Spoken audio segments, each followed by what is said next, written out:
Olá, os nossos ouvintes investidores. Bem-vindos a mais uma análise aprofundada aqui do nosso radar de informações. Hoje o material, olha, tá quente. Recebemos vários vídeos do YouTube que mergulham fundo no mercado brasileiro. Tem análise macro, estratégia de gestor experiente, um olhar detalhado sobre empresas. Bancos, elétricas, shoppings e até um guia prático, sabe? De como montar uma carteira começando do zero. A nossa missão aqui é, conectar os pontos e extrair o essencial para quem busca navegar nesse cenário todo. Exatamente. Vamos destrinchar a visão de gente como o Gustavo Kataguiri, analisar os argumentos para gostar ou ter cautela com nomes como Itaúsa, Banco do Brasil, Copel e Iguatemi, e até entender os riscos que surgiram, né, em empresas como a PetroRio, e, claro, como organizar isso tudo num portfólio, sempre com base no que essas fontes apresentaram para a gente. Perfeito. Então, vamos começar pelo cenário mais amplo. Uma das fontes da Nord Research traz a visão do Kataguiri. Ele tem mais de 20 anos de mercado, né? E ele parece estar mais otimista que a média, o que, pode surpreender alguns, dada a volatilidade recente. Como é que ele justifica essa posição? Ele adota o que chama de estratégia Total Return. Na prática, isso significa buscar ganhos de diversas formas, não só com alta das ações, sabe? Tendo flexibilidade para ajustar o nível de risco da carteira. Como ele mesmo diz, né? Levantar ou abaixar as velas conforme o vento do mercado. E sim, atualmente, ele se mostra relativamente otimista com o Brasil. Interessante essa flexibilidade. A análise dele, que está lá na fonte, se baseia em 3 grandes movimentos, ou ondas, como ele chama. A primeira é o fluxo global de capitais.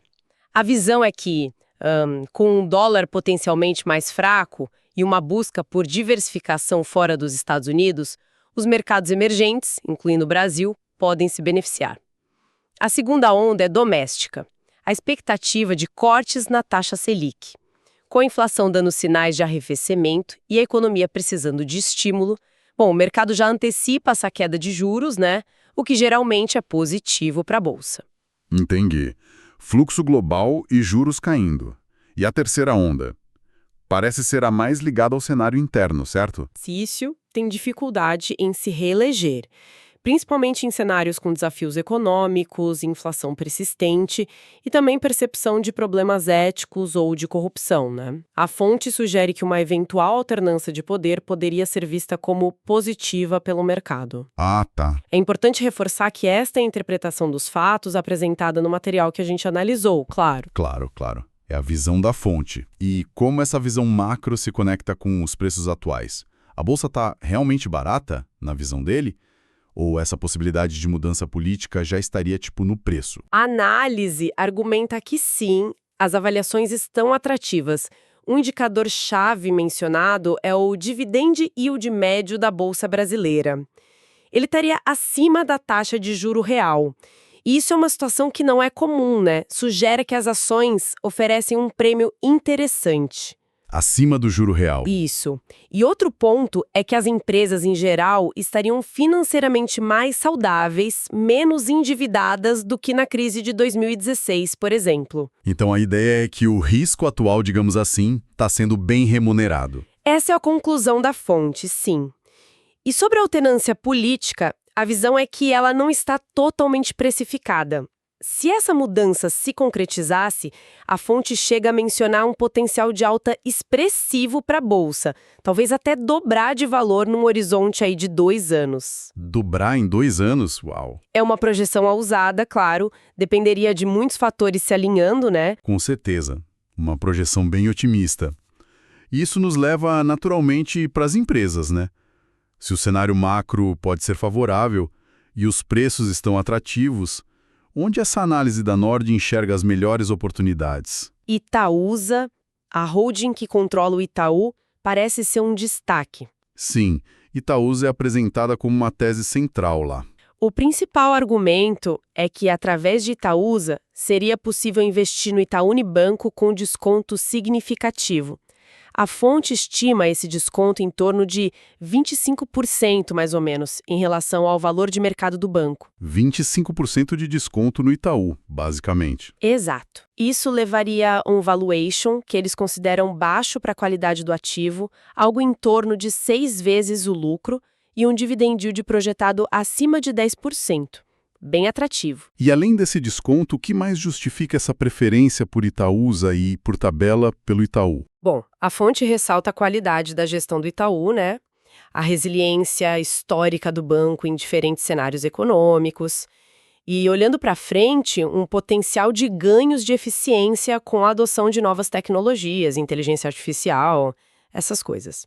É um exemplo clássico, assim, de buscar qualidade a um preço considerado razoável ou até barato. Interessante essa combinação de desconto e qualidade. Mas nem todos os bancos recebem o mesmo selo de aprovação nessa análise, certo? A visão sobre o Banco do Brasil parece bem diferente. Exatamente. A mesma fonte expressa bastante cautela com o Banco do Brasil. As preocupações que eles levantam giram em torno da qualidade da carteira de crédito, sabe? Especialmente no segmento agrícola, e também se as provisões feitas pelo banco para cobrir potenciais calotes são de fato suficientes. Há também uma discussão sobre o valuation, que embora apareça baixo pelo indicador preço-valor patrimonial, o tal do PVP, poderia ser uma espécie de armadilha. Uma armadilha de valor? Como assim? Explica melhor isso. A preocupação é que o lucro que o banco reporta pode não se traduzir totalmente em aumento do patrimônio líquido, por causa de ajustes contábeis ou talvez necessidades de provisionamento futuras. Assim, mesmo que você pague um múltiplo baixo sobre o patrimônio atual, o investidor poderia não ver esse patrimônio crescer como esperado, entende? Ah, entendi.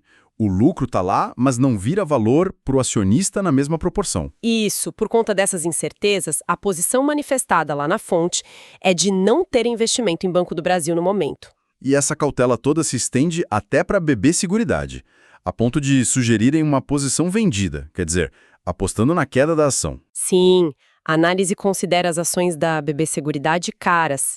O argumento central é que uma parte relevante do valor da empresa vem daquele contrato de exclusividade para vender seguros nas agências do Banco do Brasil. Esse contrato tem um prazo definido para acabar, né?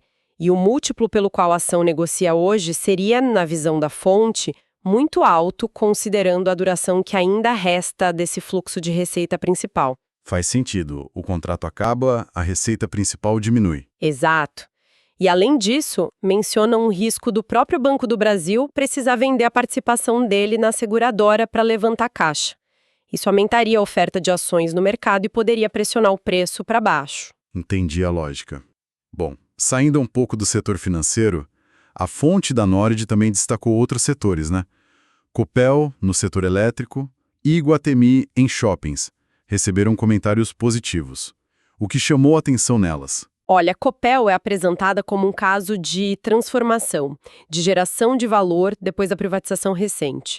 Os pontos positivos destacados são a qualidade dos ativos de transmissão e distribuição lá no Paraná, que é um estado que tem crescido acima da média brasileira, o potencial de ganhos de eficiência agora sob gestão privada e também uma revisão tarifária esperada para o próximo ano que pode ser favorável e a expectativa de um forte fluxo de caixa livre depois que acabar o ciclo de investimentos atual. Bastante coisa positiva. E mencionaram também uma opcionalidade. O que seria isso exatamente? Sim, a opcionalidade de expansão na usina hidrelétrica de Foz do Areia, quer dizer, é uma possibilidade futura de aumentar a capacidade de geração da usina, algo que ainda não estaria totalmente refletido no preço atual da ação, mas que representa um potencial de crescimento adicional lá na frente. No fundo, a tese em Copel combina qualidade do ativo, melhoria de gestão e esses gatilhos de valorização. Legal. E no caso da Iguatemi, o que atrai na empresa de shoppings? Em Iguatemi, o foco da análise é no valuation, que eles consideram descontado. A fonte calcula um valor implícito por metro quadrado, algo em torno de R$16 mil, que eles acham baixo para a qualidade do portfólio. Outro indicador que eles usam é o spread do cap rate, que é uma medida de retorno do ativo imobiliário sobre os títulos públicos indexados à inflação, as NTN-Bs, esse spread estaria em quase 10 pontos percentuais, um nível considerado bem atrativo. 10 pontos acima da NTN-B. Realmente chama atenção. E, além do preço, a qualidade dos shoppings também pesa, imagino. Com certeza. O portfólio da Iguatemi é concentrado em shoppings de alto padrão, né? Tipo o JK Iguatemi, o da Faria Lima, em São Paulo, voltados para um público de maior renda e, por isso, mais resilientes. A empresa tem um histórico bom de conseguir repassar aumento de aluguel acima da inflação e o cenário de queda de juros beneficia diretamente o setor, né? Tanto pelo custo da dívida quanto pela atratividade do investimento em imóveis. Certo. E a venda de ativos menos estratégicos que eles fizeram nos últimos anos também ajudou a melhorar a qualidade média do portfólio deles. Bem completo. Rapidamente, só para fechar essa parte da Nord, eles mencionaram o IRB e NVIDIA. Qual o resumo da ópera para essas duas? IRB, a reasseguradora, é vista como uma aposta em recuperação, um turnaround, sabe? Depois daqueles problemas contábeis do passado, a nova gestão estaria focada em rentabilidade, controle de riscos, o balanço estaria mais saneado, mas o preço da ação ainda refletiria o histórico negativo. Seria uma aposta mais contrária ao consenso do mercado. Uma aposta de virada. Isso. Já a NVIDIA, a única aposta internacional que eles citaram, é vista como uma empresa com enorme potencial de crescimento ligado à inteligência artificial. Mesmo com a ação já tendo subido bastante, né, a demanda pelos processadores deles é considerada tão forte que justificaria o valuation elevado na visão que foi apresentada lá. Ok, um panorama bem completo das visões da Nord. Mas é sempre bom ter um contraponto, né? Ou um alerta de risco.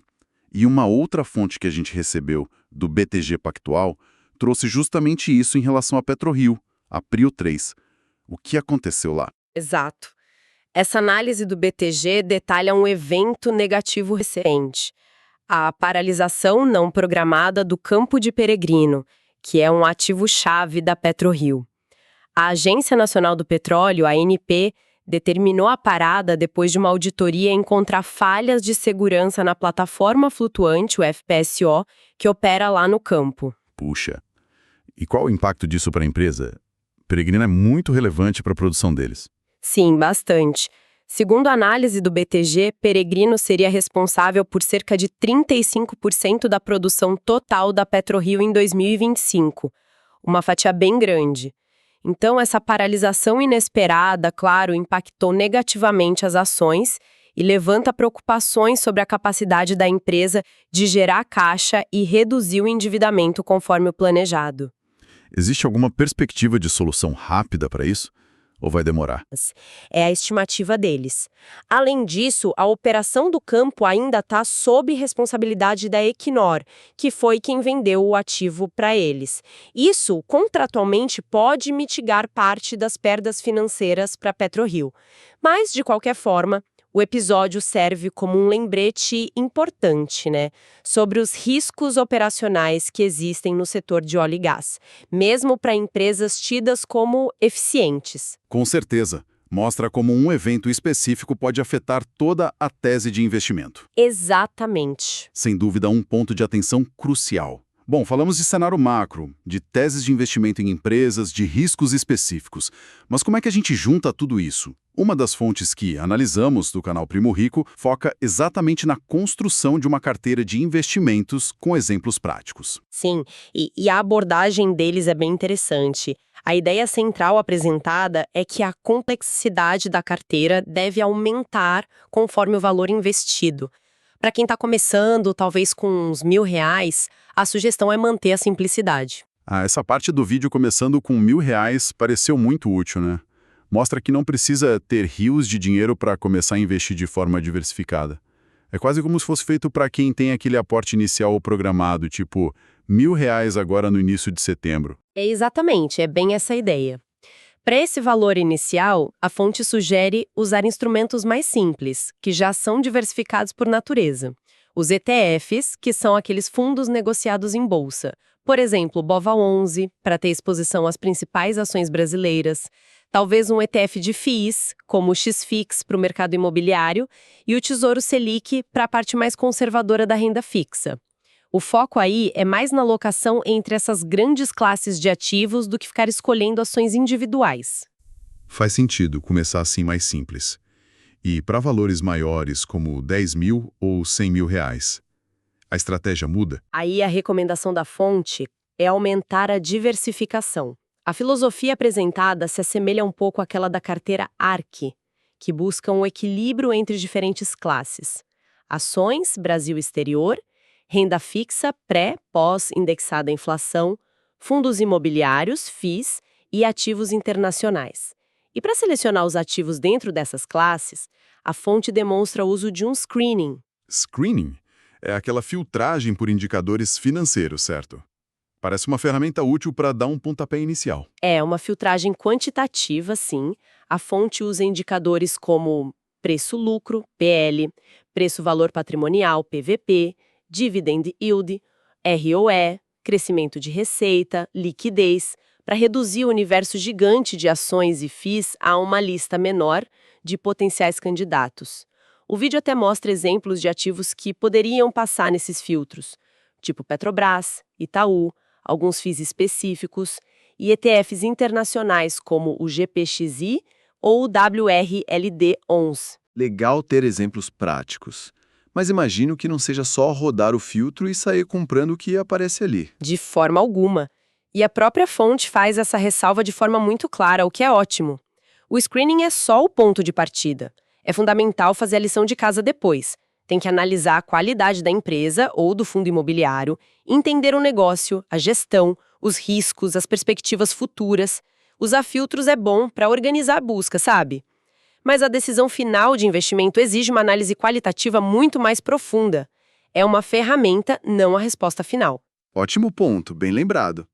Então, depois de analisar todas essas fontes, a visão macro otimista, mas com riscos, as análises detalhadas de empresas como Itaúsa, Copel, os alertas sobre BB e PetroRio, e a abordagem prática de montagem de carteira, qual é a grande mensagem que emerge para quem está investindo ou pensando em investir? Olha, se a gente sintetizar o que as fontes trouxeram, parece haver um consenso inclinado para um otimismo cauteloso com as ações brasileiras. Esse otimismo se apoia nos valuations, que várias análises consideram atrativos, e também na perspectiva de melhora do cenário macro, seja pela queda de juros, que parece mais certa, ou pela dinâmica política, que uma das fontes vê como potencialmente positiva para o mercado. Certo. E onde esse otimismo se materializa nas escolhas de investimento, segundo as fontes? Nas preferências claras por ativos de qualidade, empresas com boa gestão, modelos de negócio resilientes e, idealmente, com algum desconto no preço. Vimos isso bem forte nos argumentos para Itaúsa, para Copel, para Iguatemi. É uma busca por valor e uma certa segurança relativa, né? Mas a palavra cauteloso está aí junto com o otimismo. A cautela também está presente. Sem dúvida. A cautela vem da consciência dos riscos, que não são poucos, macroeconômicos, políticos, e os riscos específicos de cada negócio, como a questão do crédito no Banco do Brasil, o contrato da BB Seguridade ou os problemas operacionais na PetroRio que a gente comentou. A abordagem de carteira do Primo Rico também reforça isso, ao enfatizar a diversificação, inclusive internacional, que é importante, e a necessidade de ir além da análise superficial dos filtros. Então, a estratégia implícita que emerge dessas fontes seria focar em qualidade e valuation, mas sem baixar a guarda para os riscos e diversificando bem a carteira. É por aí. Exatamente. Parece ser essa a linha mestra, buscar empresas sólidas, com preços considerados justos ou até baratos, capazes de navegar um cenário que ainda é incerto.